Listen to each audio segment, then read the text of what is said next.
Hello everyone, in today's 12th Commerce Economics lecture, we are going to start with a new chapter today. That is chapter number 5, Forms of Market or Types of Market, you can say. On page number 46 on your textbook, let us understand what is market and what are the forms of market.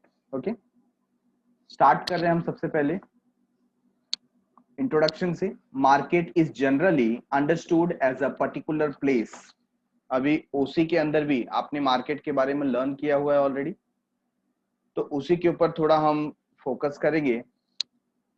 तो general terms में जब हम market की बात करते हैं, then we are talking about a place, a particular place और locality where goods are sold and purchased. ठीक है ना. But in the economics, market refers to an arrangement through which buyers and sellers come in contact with each other directly or indirectly, and exchange of goods and services take place among them. तो economic के अंदर market का जो meaning है वो अलग है. Economics में मार्केट सिर्फ एक प्लेस नहीं है. It is not just a place. ये वो एक अरेंजमेंट है जिसके थ्रू बायर और सेलर के बीच में क्या होता है, कांटेक्ट होता है, और इस कांटेक्ट के थ्रू एक्सचेंज होता है गुड्स और सर्विस का फॉर मनी और मनीज वर्थ. तो ये जो अरेंजमेंट है ये कैसे भी हो सकता है. ऑनलाइन हो सकता है, टेलीफोनिक हो सकता है, लेटर के थ्रू हो सकता है, एजेंट्स के थ्रू हो सकता है. किसी भी रूप में अगर बायर और सेलर दोनों का कांटेक्ट हुआ और उनके बीच में आदान प्रदान हुआ, एक्सचेंज हुआ goods and services and money's worth का, उस पर्टिकुलर अरेंजमेंट को हम बोलेंगे मार्केट. ठीक है. तो यहाँ पर डेफिनेशन हम देखते हैं. According to Augustin Cournot, economist understand the term market not any particular market place. जो हमने ऊपर इंट्रोडक्शन में बात की वही यहाँ पर बता रहे हैं कि इकोनॉमिस्ट मार्केट को कोई प्लेस नहीं समझते in which things are bought and sold, but the whole of any region in which buyers and sellers are in such a close contact with one another that the prices of the same goods tends to equality easily and quickly. तो यहाँ पर क्या बताया, whole of any region in which buyers and sellers are in such a close contact, मतलब ऐसा reason या वो पूरा रीजन मतलब वो प्लेस. ठीक है ना, वो एरिया जहां पर बायर और सेलर ये दोनों क्या हो जाते हैं, वहां पर अवेलेबल है, दोनों के बीच में कांटेक्ट हो रहा है और प्राइस के डिस्कशन को लेकर, गुड्स और सर्विसेज के एक्सचेंज को लेकर के वहां पर कम्युनिकेशन हो रहा है. Tends to equality easily and quickly, मतलब यहां पर दो चीजों की बात हो रही है. एक तो प्राइस की, price of the same goods tends to equality easily and quickly. तो वो जो पर्टिकुलर रीजन है, आप देखेंगे कि ज्यादातर गुड्स का प्राइसेस क्या हो जाता है, सेम हो जाता है, क्योंकि सबके बीच में कंपटीशन है, मार्केट ओपन है, सभी को उसका प्राइस पता है, डिमांड कितना है, सप्लाई कितना है, ये पता है. ठीक है. दस a market is a network of dealing between potential buyer and potential seller. तो मार्केट किससे कहा जाएगा, मार्केट उसे कहा जाएगा जहां पर एक नेटवर्क है. क्या है, नेटवर्क. एक सिंगल सेलर और बायर जहां मिल गए उसको मार्केट नहीं बोलेंगे. It should be a network of dealing between potential buyer, मतलब अभी बायर बने नहीं है, वो बायर हो सकते हैं पोटेंशियल बायर, और पोटेंशियल सेलर हो सकता है सेल ना हुआ हो, सेल करेंगे. तो ऐसा जो नेटवर्क है उसे हम क्या बोलेंगे, मार्केट बोलेंगे. At any point of time, a market will exist if there are buyer and seller. तो जहां पर buyer and seller होंगे, कोई प्रोडक्ट और सर्विसेज खरीदा या बेचा जा रहा होगा, price of the product, close contact between buyer and seller, किसी प्रोडक्ट का प्राइस फिक्स किया जा रहा होगा और बायर और सेलर के बीच में क्या होगा, क्लोज कॉन्टेक्ट. क्लोज कॉन्टेक्ट मतलब दे आर इन टच, वो एक दूसरे से बात कर रहे हैं, कम्युनिकेट कर रहे हैं, हो सकता है बार्गेनिंग कर रहे होंगे. ठीक है. नॉलेज अबाउट मार्केट, और मार्केट का नॉलेज होगा. तो ये 5 थिंग्स जहां पर होंगी वहां पर मार्केट एग्जिस्ट करता है. ना come towards classification of market. आप देख रहे हैं आपके सामने एक चार्ट बना करके दे दिया गया है जिसमें उसको 3 कैटेगरी में डिवाइड किया गया। पहला है प्लेस वाइज, दूसरा है टाइम वाइज और तीसरा है कंपटीशन वाइज। ठीक है, तो प्लेस वाइज को डिवाइड किया गया है आपका लोकल मार्केट, जो आप अपने एक एरिया के अंदर क्या कर रहे हैं, गुड्स परचेस सेल कर रहे हैं, उसे हम बोलेंगे लोकल मार्केट। दूसरा हो जाता है नेशनल मार्केट और तीसरा हो जाता है इंटरनेशनल मार्केट। टाइम बेसिस पे बोलेंगे तो very short period, short period, long period, very long period. ठीक है, तो ये टाइम पीरियड के बेसिस पे हो गया। एंड कंपटीशन में perfect competition, imperfect competition. Imperfect competition को अगेन 3 पार्ट में डिवाइड किया गया, monopoly, oligopoly and monopolistic competition. ठीक है, सो हम स्टार्ट करते हैं on the basis of place से। On the basis of place पहला क्या है, लोकल मार्केट, बहुत ही इजी, आपको भी पता है। Local market is the market in which seller sell and customer buy a product in a region or area in which it is produced। जहां पर उसका प्रोडक्शन हुआ था उसी पर्टिकुलर एरिया में आप सेल करें तो उसे बोलेंगे लोकल मार्केट। क्या बोलेंगे, लोकल मार्केट। ठीक है, नेशनल मार्केट। नेशनल मार्केट मतलब आप with in the political boundaries of the nation क्या कर रहे हैं, परचेस सेल कर रहे हैं, चाहे वो एक स्टेट से दूसरे स्टेट का क्यों ना हो, है कि नहीं। National market is domestic market in a given country. Each national market is governed by the regulation of its own country। हर एक जो नेशनल मार्केट होता है अपने कंट्री के जो रूल्स एंड रेगुलेशन है उनके थ्रू गवर्न किया जाता है। Third one, international market, very easy. International market is world wide market. आप अपने जो प्रोडक्ट फॉरेन कंट्रीज में जाकर के सेल करते हो, ठीक है ना, वो एक इंटरनेशनल मार्केट क्रिएट करता है।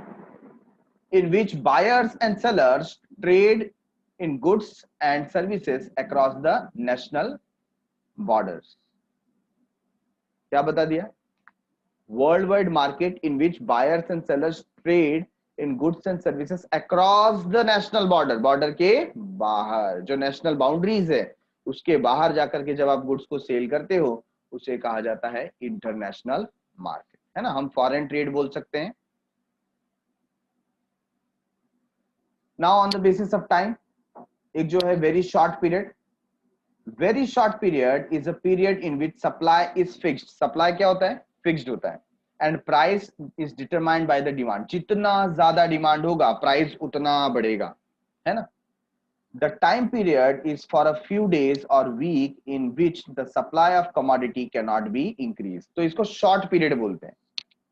क्या बोलते हैं, short period.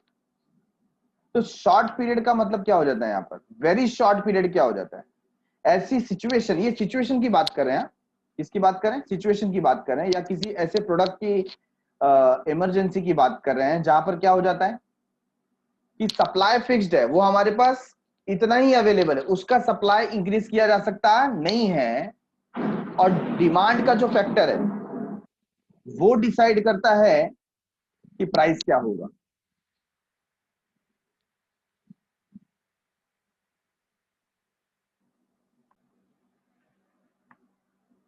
So very short period जब ये यहाँ पर बताया गया तो we are not talking about any place. ये कोई प्लेस नहीं है कि यहाँ पर शॉर्ट पीरियड का मार्केट लगता है, ऐसी बात नहीं है।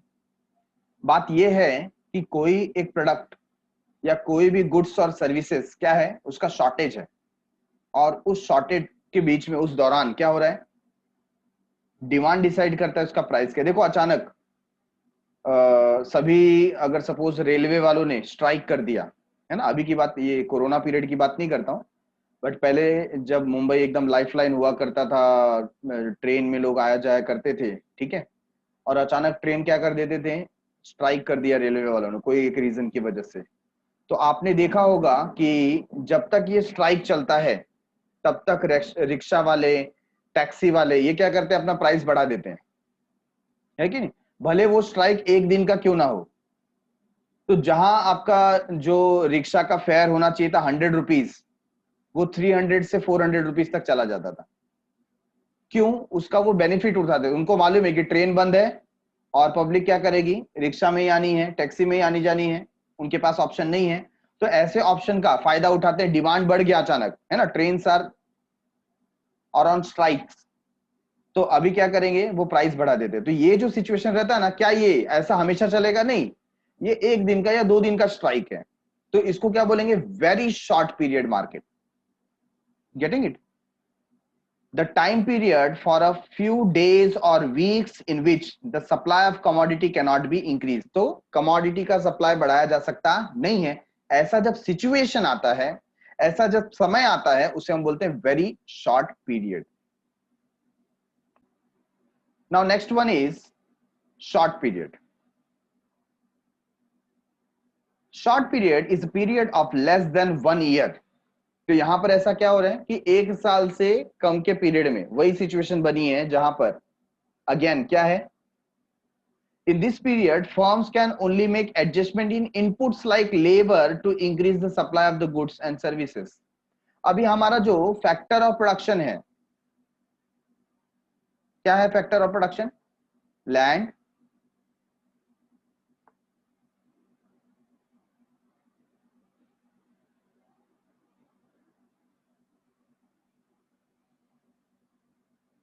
Labour,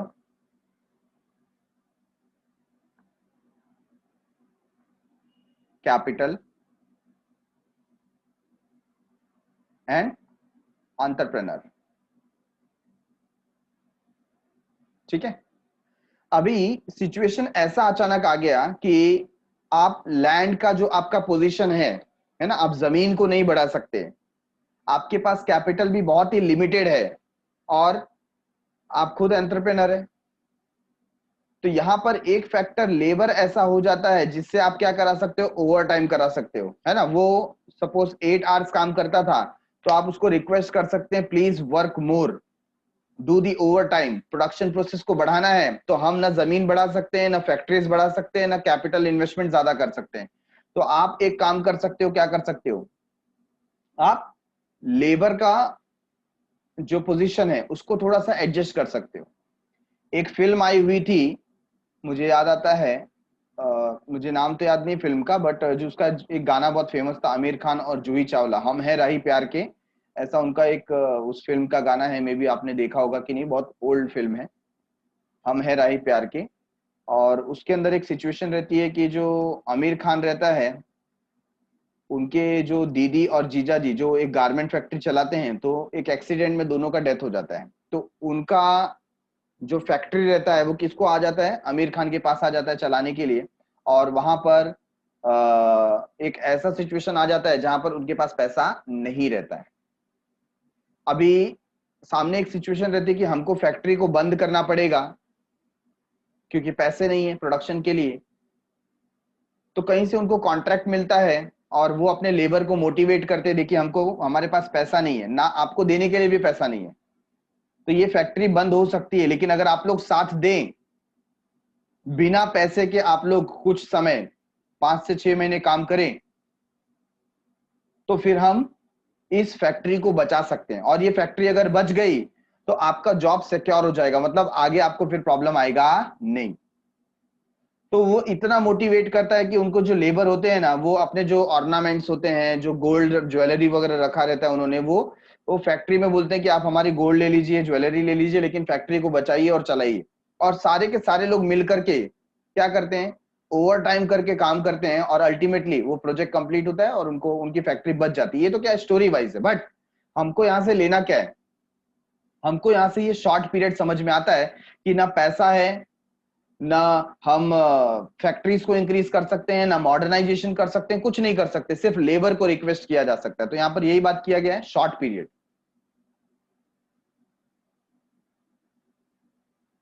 Short period is a period of less than 1 year।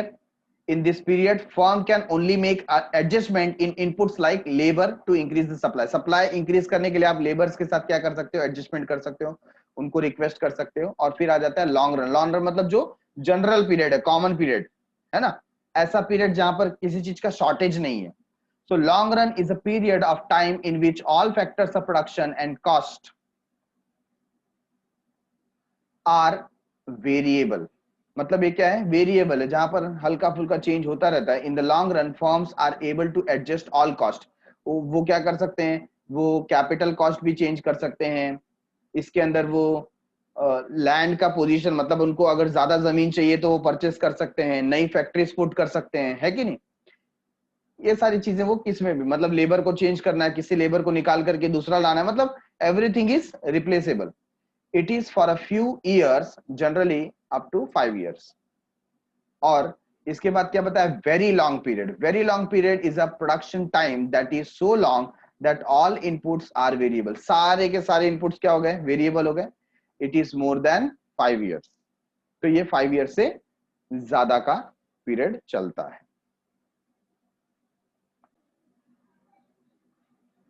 Now third one is on the basis of competition. On the basis of competition.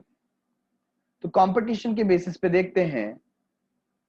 जब बात आती है कंपटीशन की, एज अ सेलर आप देख रहे हो कि सेम इंडस्ट्री में आपके जैसा और कौन कॉम्पिटिटर है कि नहीं. Competition among the sellers and buyer is the most important criteria for classification of the market in the economics. मतलब ये जो तीनों क्राइटेरिया था, पहला क्राइटेरिया हमने प्लेस के बेसिस पे देखा. किसके बेसिस पे देखा, प्लेस. सेकंड क्राइटेरिया हमने पीरियड के बेसिस पे देखा, दैट मींस टाइम. और थर्ड क्राइटेरिया बोल रहे हैं सबसे इंपॉर्टेंट क्राइटेरिया है, एंड दैट इज कंपटीशन. तो यहां पर कंपटीशन में सबसे पहला कंपटीशन है परफेक्ट कंपटीशन, है ना. परफेक्ट कंपटीशन, नाम ही क्या है, परफेक्ट. बट क्या कोई चीज परफेक्ट होती है? कोई ऐसा व्यक्ति है जो एकदम परफेक्ट हो? ऐसा व्यक्ति जो कभी झूठ नहीं बोलता, ऐसा व्यक्ति जो सबका आदर करता है, ऐसा व्यक्ति जो जिसको गुस्सा नहीं आता है, ऐसा व्यक्ति जो सबको खुश रखता है, ऐसा व्यक्ति होता ही नहीं. It doesn't exist. तो ये जो परफेक्ट कंपटीशन की बात कर रहे हैं ना, ये भी थियोरेटिकल कंसेप्ट है. कैसा कंसेप्ट है, थियोरेटिकल. इसमें से कुछ बातें मैच कर सकती हैं, लेकिन एग्जैक्टली परफेक्ट कंपटीशन जैसा मार्केट एग्जिस्ट करता नहीं है. जब हम इसको पढ़ेंगे तो हमें समझ में आएगा, राइट. Meaning and definition. तो परफेक्ट कंपटीशन होता क्या है? Perfect competition is an ideal and imaginary concept. देखो पहले ही बता दे, बहुत ही आइडियल स्थिति, मतलब ऐसा ही होना चाहिए, है ना. अभी सपोज घर में किसी की शादी का प्लानिंग हो रहा है, आपके बड़े भाई हैं या दीदी हैं, उनके किसी का क्या हो रहा है, शादी का ऐसा प्रोग्राम हो रहा है. तो जनरली लोग, अभी कोई घर में लड़की है तो उसके लिए लड़का ढूंढते हैं, तो उनके मन में ऐसा ख्याल आता है कि लड़का एकदम राम भगवान के जैसा होना चाहिए, एकदम संस्कारी, एकदम आज्ञाकारी, है कि नहीं. तो क्या परफेक्ट पार्टनर मिलता है? नहीं. आइडियल है, बट इन रियलिटी ऐसा व्यक्ति मिलेगा नहीं. वैसा हमारे परफेक्ट कंपटीशन है कि नहीं. तो ये जो परफेक्ट कंपटीशन है, ये क्या है, इमेजिनरी है. Imaginary of market rather than an actual market. तो ऐसा मार्केट आप रियली ढूंढने जाओगे तो आपको कहीं दिखेगा नहीं, बट इसके कुछ फीचर्स आपको देखने को मिलेंगे. ठीक है. According to Mrs John Robinson, perfect competition prevails when the demand for the output of each producer is perfectly elastic. क्या बता दिया? Perfect competition prevails when the demand for the output of each producer, हर एक producer का जो output है, is perfectly elastic. और जब हम लोग इलास्टिसिटी ऑफ डिमांड देख रहे थे, तो वहां पर भी हमने देखा था कि परफेक्टली इलास्टिक जो सिचुएशन है, वो कौन सी सिचुएशन होती है, इमेजिनरी, है ना. परफेक्टली इलास्टिक सिचुएशन कब होती है? सो परफेक्टली इलास्टिक सिचुएशन क्या होता है, जहां पर there is a slight change or no change in price, due to which there is infinite change in quantity demanded, है ना. प्राइस का चेंज नहीं हुआ है, अदर फैक्टर में मे भी चेंज हो सकता है, उसकी वजह से इनफिनाइट चेंज हुआ है. ये कैसा सिचुएशन है? ये एक इमेजिनरी सिचुएशन है. ठीक है. तो यहां पर वही बात की गई है, perfect competition prevails when the demand for the output of each producer is perfectly elastic. A perfectly competitive market is one in which the number of buyers and sellers is very large. ऐसा market जहां पर large number of seller हैं और large number of buyer है ना। हमको यहां पर इसको मार्क करना चाहिए, number of buyer and number of seller is very large, मतलब एक बहुत बड़ा नेटवर्क है। ऑल द बायर्स, अब देखो ये इंपॉर्टेंट है, all the buyers and sellers are engage in buying and selling of a homogeneous product without any restriction. मतलब सारे के सारे जो बायर और सेलर है ना, सेम टाइप के प्रोडक्ट परचेस सेल कर रहे हैं। होमोजीनियस प्रोडक्ट मतलब जो आइडेंटिकल है, सिर्फ ब्रांड वगैरह डिफरेंट हो सकता है, कंपनी का नाम अलग हो सकता है, बट सब कैसे प्रोडक्ट परचेस कर रहे हैं, होमोजीनियस प्रोडक्ट परचेस कर रहे हैं। और उस मार्केट में कोई रेस्ट्रिक्शन नहीं है, कोई सेलर कभी भी आ सकता है, कोई भी सेलर कभी भी जा सकता है, कोई भी बायर आ सकता है परचेस करने के लिए, कोई भी बायर प्रोडक्ट छोड़ करके जा सकता है। Moreover both the buyers and seller possess perfect knowledge of the market condition. मतलब यहां पे कोई इग्नोरेंट नहीं है, ऐसा मार्केट है ना, सेलर को सब पता है। यहां से 1 किलोमीटर दूर कौन कितने रुपए में प्रोडक्ट बेच रहा है वो भी सेलर को पता है, और बायर को भी पता है कि कहां कौन सा प्रोडक्ट अवेलेबल है, कितने रुपए में बिक रहा है। तो सेलर बायर को चीट नहीं कर सकता और बायर सेलर को चीट नहीं कर सकता। No one can cheat each other, both have perfect knowledge. ऐसा परफेक्ट मार्केट होता ही नहीं, ठीक है ना। तो यहां पर वही चीज बता दी गई है कि all the buyers and sellers are engaged in buying and selling of a homogeneous product। तो यहां पर प्रोडक्ट कैसे हैं, homogeneous प्रोडक्ट है। और क्या बताया, विदाउट एनी रेस्ट्रिक्शन, यहां इस मार्केट में कोई रेस्ट्रिक्शन नहीं है। जबकि रियल मार्केट जो होता है, देखो रियल मार्केट की मैं बात करता हूं, सपोज आप जहां पर कॉलेज जाते थे या स्कूल जाते थे, तो जो इवनिंग का स्नैक्स का टाइम होता है, आप जैसे ही बाहर निकल रहे हैं, वहां पर आपको कौन दिख रहा है, आपको पानी पूरी वाला, इडली डोसे वाला, सैंडविच वाला, ऐसा दिख रहा है, ठीक है ना।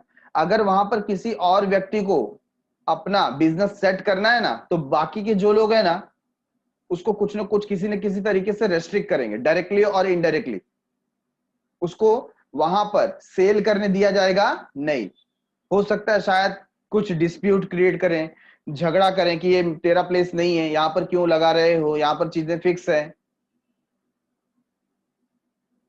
तो यहां पर रेस्ट्रिक्ट किया जाता है ओरिजिनल मार्केट में, बट परफेक्ट कंपटीशन में कोई रेस्ट्रिक्शन नहीं। जिसको आना है बिजनेस करे, जिसको जाना है जाए, देयर इज नो रिस्ट्रिक्शन।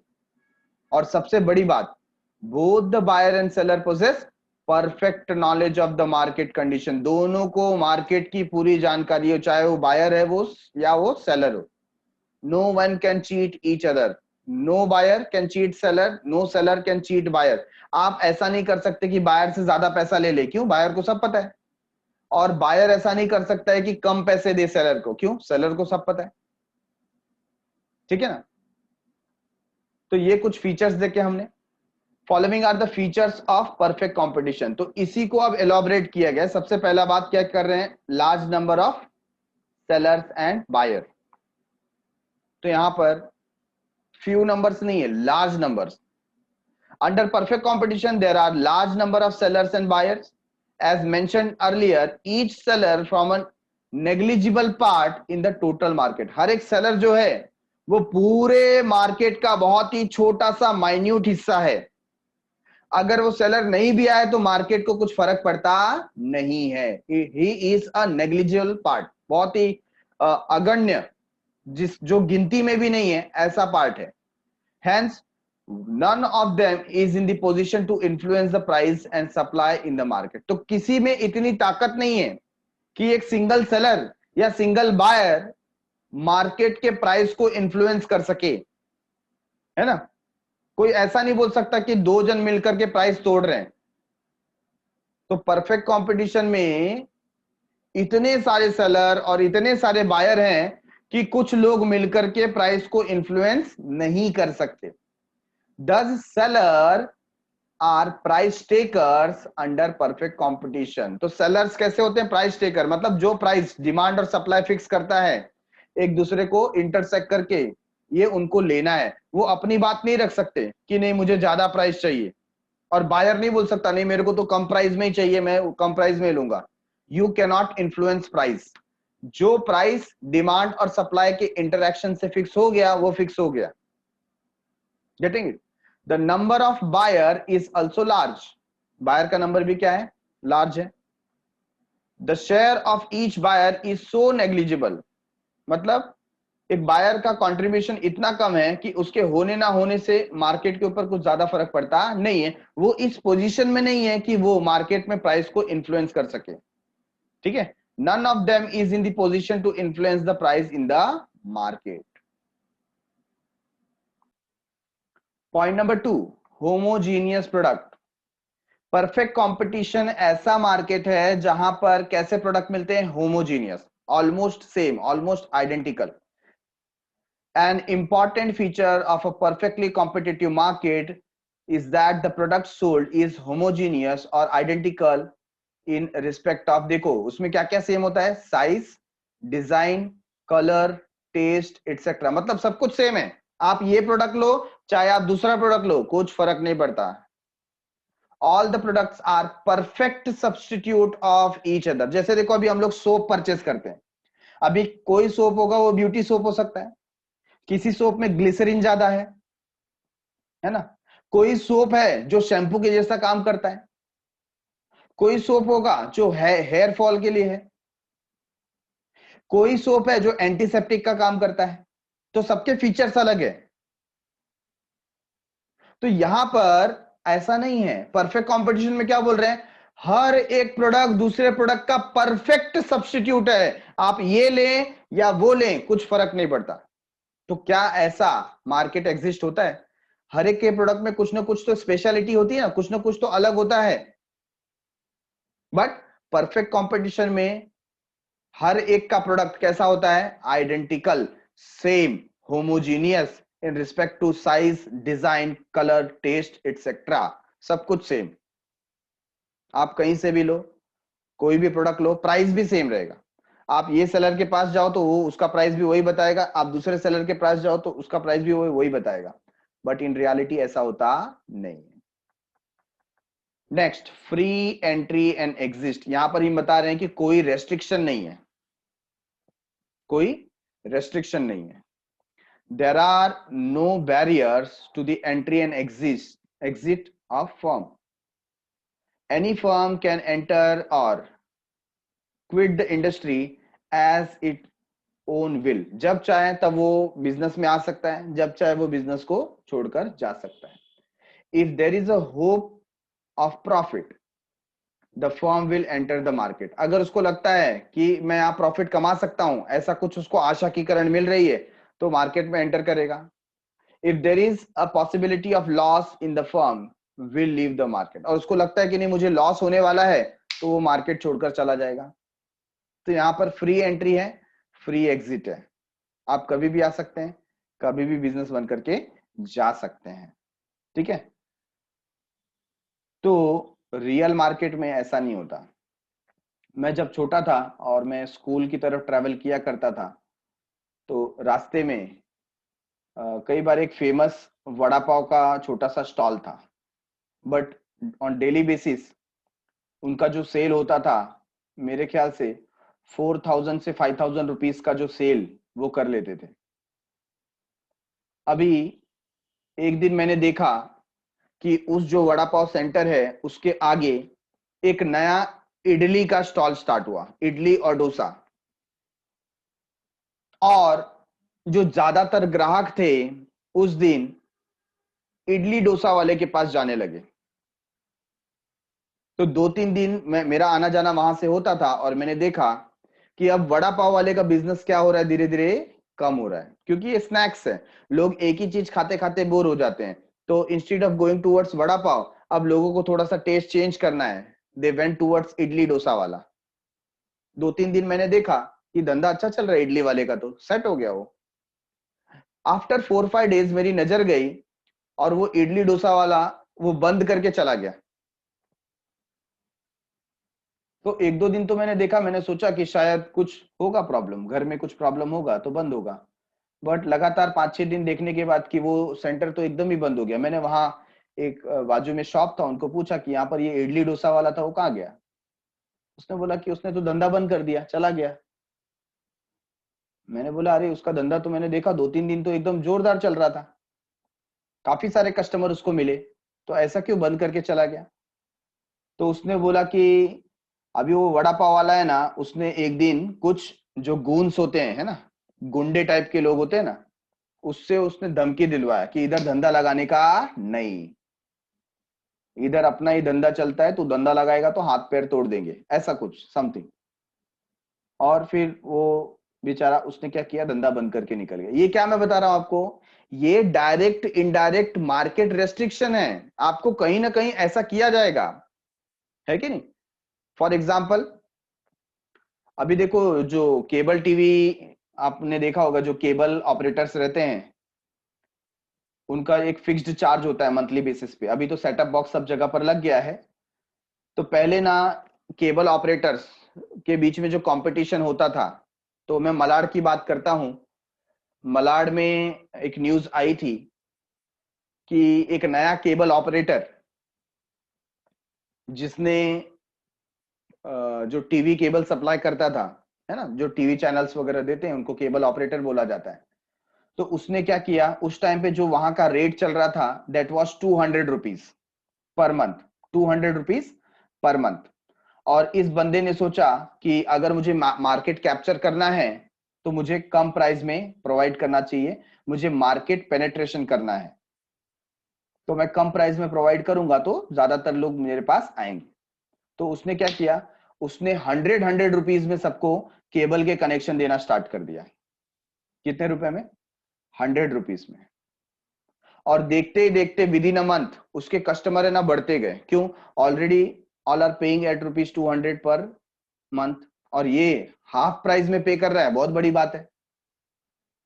तो बाकी जो वहां पर केबल ऑपरेटर्स थे ना, लगभग 3 से 4 केबल ऑपरेटर और थे, और इनके बीच में ये आ गया, कंपटीशन बढ़ गया जबरदस्त। तो बाकी के जितने भी केबल ऑपरेटर थे, जो ओल्ड केबल ऑपरेटर थे, जिनका बिजनेस पिछले 5 से 10 साल से चल रहा था, उन्होंने आपस में डिसाइड किया और कमिंग 5 मंथ के लिए सबने अपना केबल फ्री कर दिया। क्या कर दिया, फ्री, फ्री में फ्री कनेक्शन। अभी फ्री कनेक्शन करते क्या हुआ, जो लोग ये 100 रुपीज वाले केबल ऑपरेटर के पास जा रहे थे, अब लोगों को फ्री में मिल रहा है तो 100 रुपीज क्यों भरेंगे, उन्होंने फ्री में यूज करना चालू किया और इसकी तरफ से सबने केबल निकलवा दिया। अब जो पुराने खिलाड़ी थे उनके पास पहले का पैसा जमा था, वो 5-6 महीना सरवाइव कर सकते थे। बट ये जिसने नया नया बिजनेस सेटअप किया है ना, उसके पास ऐसा कुछ सेविंग नहीं था कि वो आगे आने वाले 5 से 6 महीने, साल भर सरवाइव कर पाता, और उसको क्या करना पड़ा, बिजनेस को बंद करना पड़ा। ये होता है रेस्ट्रिक्शन, डायरेक्टली और इनडायरेक्टली।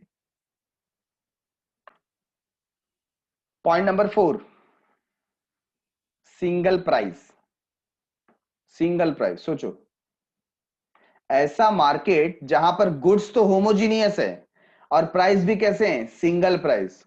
मतलब आप कहीं पे भी चले जाओ, आपको सेम प्राइस मिलेगा। A single uniform price prevails under perfect competition which is determined by the interaction of demand and supply. कभी कभी देखो, ये जैसा भी बात हुआ कि वेजिटेबल सेलर या जो फ्रूट सेलर होते हैं ना, आप देखेंगे फ्रूट सेलर जो एक साथ 4-5 बैठे हुए हैं और एप्पल सेल कर रहे हैं या बनाना सेल कर रहे हैं, आप उनको प्राइस पूछिए एप्पल का क्या किलोग्राम पर किलोग्राम क्या प्राइस है, तो सारे जो सेलर है ना, सबका प्राइस आपको सेम मिलेगा, ठीक है, मोर और लेस। तो कभी कभी ऐसा हो जाता है कि सबका प्राइस क्या है, सेम है। तो ये परफेक्ट कंपटीशन में भी यही हो रहा है कि प्रोडक्ट तो होमोजीनियस है, प्राइस भी सेम है, देयर इज नो चेंज। आप चाहे इस सेलर से परचेस करो या आप बी सेलर से परचेस करो या आप डी सेलर से परचेस करो, everywhere you will see same price, ठीक है। Number 5, perfect knowledge of market. Buyer हो या सेलर हो, दोनों को कैसा नॉलेज है? मार्केट के बारे में पूरा इंफॉर्मेशन है, कोई इग्नोरेंट नहीं है। आप सेलर से प्राइस कम सेलर को नहीं दे सकते, सेलर आपसे ज्यादा प्राइस चार्ज नहीं कर सकता। The buyer and seller possess a perfect knowledge about the market condition. Every seller and buyer has the knowledge about the price, quality, source of supply of product, etc. सब knowledge है। Number 6, perfect mobility of factor of production. Factor of production जो है land, labour, capital, enterprise, उनको भी छूट दिया गया है। आपको जिधर जाना है उधर जाओ, है ना। लेबर को, वर्कर को बोलेंगे जहां जॉब मिलता है वहां जाओ, सब जगह पगार सेम। रेंट देना है तो सब जगह rent same. There is perfectly mobility of factors of production under perfect competition. Labor and capital are mobile not only geographically but also occupationally. मतलब आप ऑक्यूपेशन भी चेंज करना चाहते हो तो करो, परफेक्ट छूट दी गई है आपको, परफेक्ट मोबिलिटी, किसी को रेस्ट्रिक्ट करके नहीं रखा गया है। Getting it?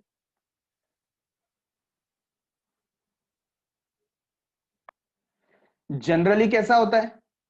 जनरली सपोज हमने जो वर्कर रखा है या जो लेबर रखा है, वो मार्केट में न्यू अपॉर्चुनिटीज, बेटर अपॉर्चुनिटीज ढूंढता रहता है कि नहीं? तो हमको अगर उस लेबर को रिटेन करना है तो हमको उसको बेटर प्राइस प्रोवाइड करना रहता है। तो इसी तरीके से लेबर और कैपिटल दोनों क्या है? परफेक्टली मोबाइल है, उनको जहां जाना है, जहां जॉब करना है जाके कर सकते हैं, वो जब चाहे हमें छोड़कर जा सकते हैं। ऐसा है ये perfect competition. Point number 7, absence of transportation cost. हम यहां पर ट्रांसपोर्टेशन कॉस्ट को काउंट ही नहीं करते, मतलब आपको ट्रांसपोर्टेशन का कोई पैसा नहीं देना है। आप चाहे गुड्स सीएसटी से लेकर के आओ या आप गुड्स कुर्ला से लेकर के आओ, आपको ट्रांसपोर्टेशन का कोई कॉस्ट बेयर करना नहीं है। In perfect competition, price is uniform because we assume the transportation cost does not exist. हमने ऐसा assume किया कि यहां पर कोई ट्रांसपोर्टेशन कॉस्ट लगता नहीं है। सर ऐसा कैसा हो सकता है? ट्रांसपोर्टेशन कॉस्ट तो लगेगा ही ना, ट्रांसपोर्टेशन कोई फ्री में थोड़ी बिठाएगा। लेकिन ये परफेक्ट कंपटीशन है, यहां पर इतना परफेक्ट है कि हम ऐसा एज्यूम कर सकते हैं कि सबके पास अपनी अपनी व्हीकल है, किसी का कोई कॉस्ट लगता नहीं है, सब अपने गुड्स फ्री में यहां तक पहुंचाते हैं। इसके लिए तो प्राइस सेम है। चाहे आप मुंबई से प्रोडक्ट परचेस करो, चाहे आप अहमदाबाद से प्रोडक्ट परचेस करो, आपको प्राइस सेम मिलेगा। क्यों मिलेगा? क्योंकि वहां पर कोई ट्रांसपोर्टेशन कॉस्ट है ही नहीं। ऐसा हमने एज्यूम किया। कहां एज्यूम किया? परफेक्ट कंपटीशन में।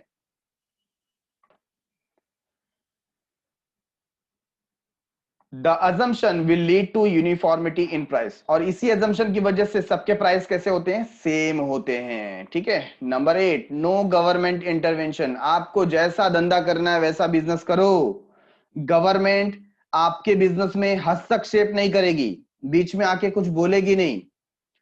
Laissez fair policy is an important features of perfect competition. कौन सी पॉलिसी? देखो इसका स्पेलिंग प्रॉपरली देख लो।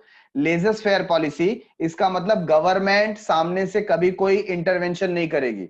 It means there is absence of government intervention in the economic activity. सारी एक्टिविटी डिमांड और सप्लाई के ऊपर बेस्ड होती है। डिमांड और सप्लाई जहां पर एक दूसरे को इंटरसेक्ट करते हैं उसके हिसाब से सब कुछ डिसाइड होता है।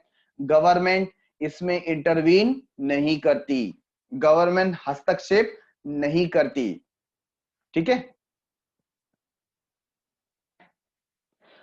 चलो ये 8 पॉइंट तो हमने देखे फीचर्स के, एक बार हम लोग रिवाइज भी कर लेते हैं। सबसे पहली बात क्या होती है उसमें? Large number of buyer, large number of seller, ठीक है। Number 2, homogeneous product. सारे प्रोडक्ट सेम है, कोई भी प्रोडक्ट परचेस करो सब एक दूसरे के परफेक्ट सब्स्टिट्यूट है। फ्री एंट्री एंड एग्जिस्ट, कभी भी आप बिजनेस में आ सकते हो। जब आपको लगता है कि मैं प्रॉफिट कमा सकता हूं, आ जाओ बिजनेस में। जब आपको लगता है लॉस होने वाला है, निकल जाओ बिजनेस से, आपकी मर्जी है।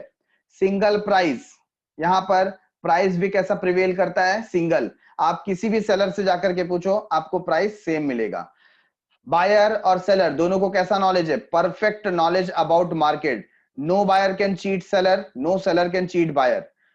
Number 6, perfect mobility of factor of production. हमने लेबर और कैपिटल को छूट दे रखी है, जिधर अच्छा अपॉर्चुनिटी मिलता है उधर जाओ, ठीक है। तो परफेक्ट मोबिलिटी है। एब्सेंस ऑफ ट्रांसपोर्टेशन कॉस्ट, हम एज्यूम करते हैं कि परफेक्ट कंपटीशन में कोई ट्रांसपोर्टेशन कॉस्ट पे नहीं करता, सबके लिए ट्रांसपोर्टेशन कॉस्ट जीरो है। नो गवर्नमेंट इंटरवेंशन, सारी चीजें जो प्राइस है या जो भी अदर फैक्टर्स है डिमांड और सप्लाई से डिसाइड होती हैं, इसलिए गवर्नमेंट का कोई भी इंटरवेंशन इसमें नहीं होता। ओके, तो ये हमने देखा features of perfect competition market. Now next topic is price determination under perfect competition. अब कई बार एक्सप्लेनेशन के दौरान मैंने आपको बताया price is always determined by market forces of demand and supply. जहां पर डिमांड और सप्लाई एक दूसरे को क्या कर रहे हैं, इंटरसेक्ट कर रहे हैं, क्रॉस कर रहे हैं, होता है ना। आप भी जाते हो मार्केट में, सपोज आप जा रहे हो, आपको बहुत अच्छा ड्रेस मटेरियल पसंद आया, किसी को लगा कि ये टी शर्ट तो बहुत अच्छा है, आपने सामने वाले को बोला कि भाई टी शर्ट कितने का है, उसने बोला टी शर्ट तो 800 रुपीज का है। आपके मन में प्राइस जो है वो 500 रुपीज का है, आप बोलेंगे 500 में दे रहे हो क्या, वो बोलेगा ठीक है आपके लिए मैं 100 रुपीज कम करता हूं, मैं 700 में दूंगा। आप बोलते हो नहीं नहीं ठीक है मैं आपको 600 पे दूंगा, देना है तो दो नहीं तो मैं जाता हूं। सामने वाला बोलता है कि नहीं ठीक है ना आपका ना मेरा, 650 दो, टी शर्ट आपका, है कि नहीं। तो ये जो बार्गेनिंग हुआ और जहां पर आकर के प्राइस फिट हुआ वो क्या है, 650 रुपीज। ये कैसे डिसाइड हुआ, ये डिमांड और सप्लाई से डिसाइड हुआ। और परफेक्ट कंपटीशन में ये जो एक बार प्राइस फिक्स हो गया वो सबका प्राइस होगा, किसी एक सेलर का प्राइस नहीं होगा, सबका प्राइस। आप एक सेलर के पास जाओ, सेलर बी के पास जाओ, सी के पास जाओ, सब जगह आपको सेम प्राइस मिलेगा। So the interaction of demand and supply determine price of the commodity in perfect competition. Perfect competition में डिमांड और सप्लाई के इंटरेक्शन की वजह से प्राइस डिसाइड होता है। This is known as equilibrium price. कौन सा price, equilibrium price. Equilibrium price किसको बोलते हैं, कि जितना आप पे कर रहे हैं उतना सेटिस्फेक्शन, उतनी यूटिलिटी आपको मिली। The same amount of price you are paying on the same amount of utility you get. जितना यूटिलिटी, जितना सेटिस्फेक्शन आपको मिल रहा है उतना ही आप प्राइस पे कर रहे हो। इस पोजीशन को, इस सिचुएशन को हम बोलेंगे equilibrium price. Marshall has compared the process of price determination to the cutting of cloth with the pair of scissor, है ना। इन्होंने किससे कंपेयर किया, इन्होंने कंपेयर किया क्लोथ को, जब सीजर से, आप देखा आपने टेलर को या आपने खुद कभी किसी कपड़े को काटते हैं तो सीजर के जो दोनों पैर हैं, है ना, वो प्रॉपरली कट करने चाहिए। तो जहां पर एकदम पॉइंट होता है उसका, वहां से ही वो कटना स्टार्ट होता है। तो जहां पर सीजर एक दूसरे को इंटरसेक्ट कर रहे हैं वहां से कपड़ा कटना स्टार्ट होता है कि नहीं, क्लोथ का कटिंग स्टार्ट हो रहा है। Just as both the blades of the scissors are required to cut the cloth, कपड़ा काटने के लिए, कटिंग करने के लिए सीजर के दोनों ब्लेड इंपॉर्टेंट है कि नहीं, वैसे ही both the forces of demand and supply are essential to determine the equilibrium price। तो प्राइस इक्विलिब्रियम डिसाइड करने के लिए दोनों जो फोर्सेस है, डिमांड एंड सप्लाई, दोनों की जरूरत होती है। This is explain with the help of following schedule diagram. तो अब यहां पर हमें देखो एक शेड्यूल दिखाया गया है डिमांड और सप्लाई शेड्यूल का। यहाँ पर एक जो कॉलम है उसमें हमको क्वांटिटी डिमांडेड बताया गया है, दूसरा जो बताया गया है वो है क्वांटिटी सप्लाइड। अब प्राइस हमारे सामने आता है, जब प्राइस 100 रुपीज है तो क्वांटिटी डिमांड की गई 5000, बट सप्लाई में सिर्फ है 1000। तो क्या दोनों के बीच में बैलेंस है, answer is no, demand is more than supply. तो प्राइस अभी डिसाइड नहीं हुआ, तो प्राइस थोड़ा बढ़ा, प्राइस बढ़ा दिया गया 200 रुपीज पे, तो डिमांड कम हो गया, कितना हो गया 4000। सप्लाई बढ़ा दिया गया क्योंकि प्राइस बढ़ गया तो सप्लाई बढ़ेगा, एंड दैट इज 2000। क्या अब भी डिमांड और सप्लाई सेम है, answer is no, demand is greater than supply. ठीक है। थर्ड सिचुएशन में हमको मिलता है कि जहां पर प्राइस कितना कर दिया गया 300, तो क्वांटिटी डिमांडेड इंक्रीज कर दिया गया 3000 पे और सप्लाई भी कितना हो गया 3000। क्या दोनों सेम है, आंसर इज यस। यहां पर क्या आ गया, इक्विलिब्रियम, जितना डिमांड उतना सप्लाई। ठीक है ना।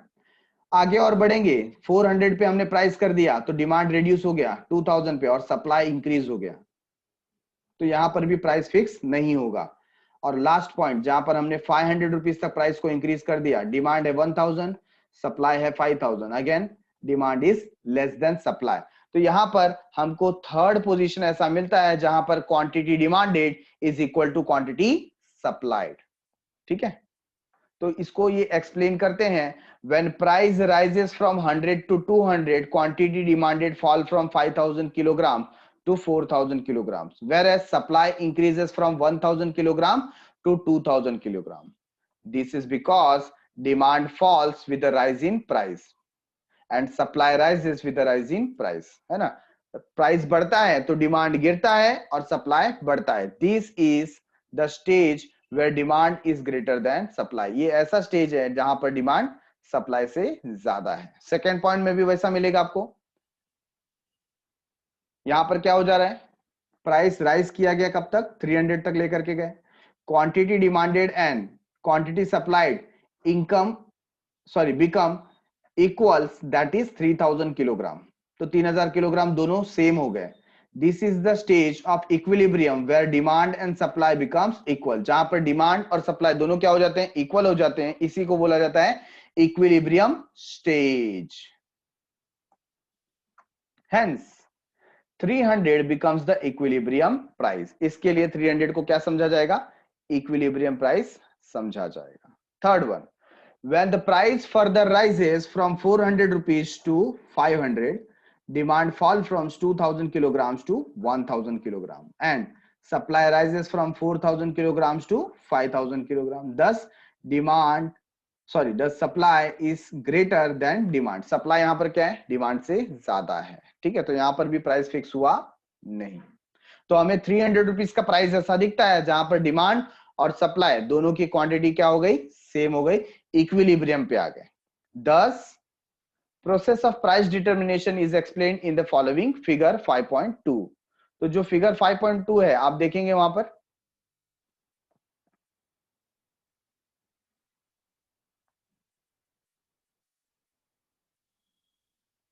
This one. ठीक है, तो आपको एक्स एक्सिस पे क्या दिया गया है, quantity demand and quantity supplied. Y axis पे आपको क्या दिया गया है, आपको दिया गया प्राइस। ठीक है, तो यहां पर एक एक करके क्या हो रहा है, प्राइस बढ़ रहा है 100 से 200, then 300, 400 and 500।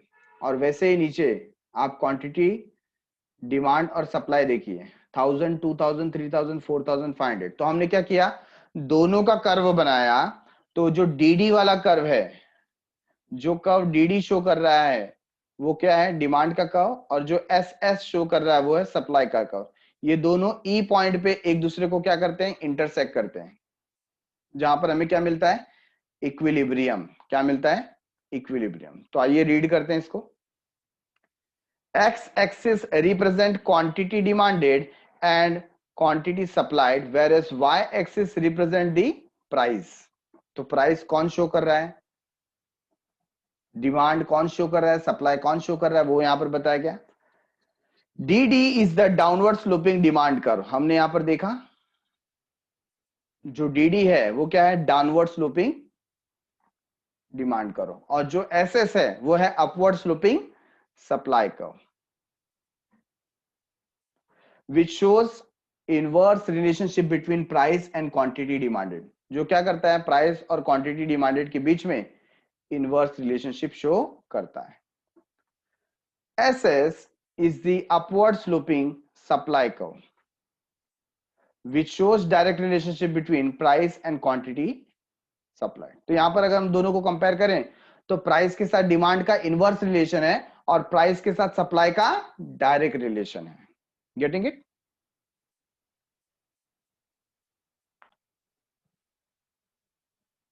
So supply SS is the upward sloping supply curve which shows direct relationship between price and quantity supplied। तो डायरेक्ट रिलेशनशिप शो करता है। E is the equilibrium point। अब जब आप यहां पर देख रहे हैं E पॉइंट को, तो ये कौन सा पॉइंट है, ऐसा पॉइंट है जिसे बोला गया है जहां पर डिमांड और सप्लाई दोनों क्या हो गए, इक्वल हो गए हैं, दैट इज 3000 क्वांटिटी। ठीक है, so it is an equilibrium point where demand and supply curve intersect each other. Accordingly, rupees 300 is the equilibrium price and 3000 kilograms is the equilibrium quantity demanded and supplied. This equilibrium price is determined by the market demand and market supply. तो यही जो price है, price E है ना, या rupees 300 point E, इसी को हम क्या बोलेंगे यहां पर, इक्विलिब्रियम प्राइस। ठीक है।